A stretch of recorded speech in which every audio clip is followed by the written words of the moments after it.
Hi, it's Andrea from WellAndrea, and today I wanted to talk a little bit about why you need to take all the stresses in your life into account when you put together your movement and exercise plan, and why it is not a good idea to blindly follow somebody else's plan because we do not know their stressors. And I think this is especially important in midlife, because oftentimes people also say then, well, as a 45, 55, 65, 75-year-old woman, you should be able to do X, Y, and Z.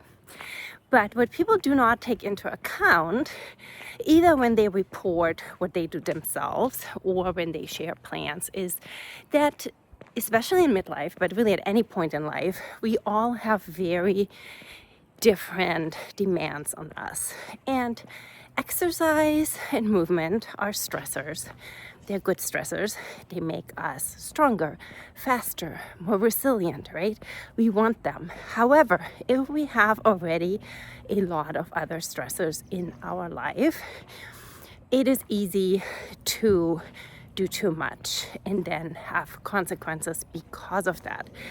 And I think I've seen recently on a lot of social media posts sort of statements like, you cannot overtrain. I am 70 years old and I work out 7 days a week and I do all these things.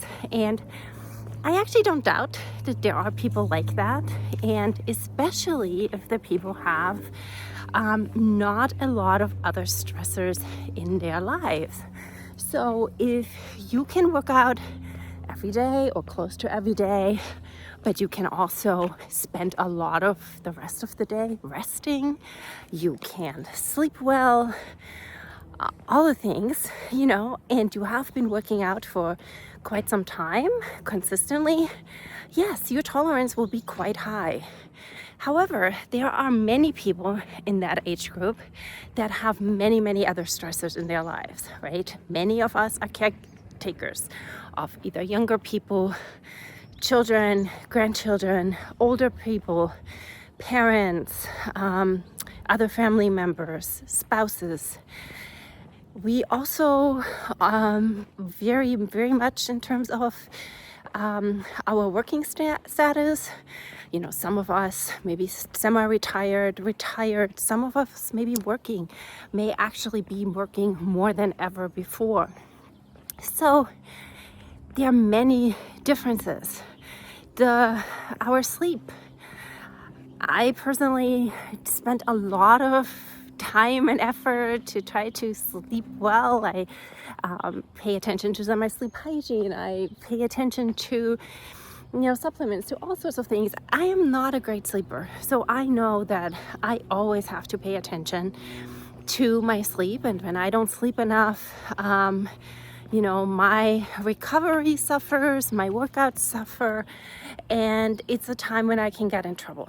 So, and even if you're younger, let's say you're in your 30s, you have 2 kids, you have a job, you compare yourself to somebody else who also has 2 kids and has a job.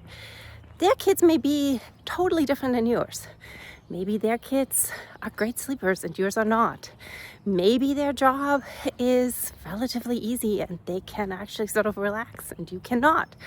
Maybe it's physically demanding. One job is physically demanding and psychologically demanding, or one or the other, and the other one is really relaxing, and so on. So we really cannot compare ourselves to others, and we really have to listen to our bodies and pay attention to what's going on in our own lives.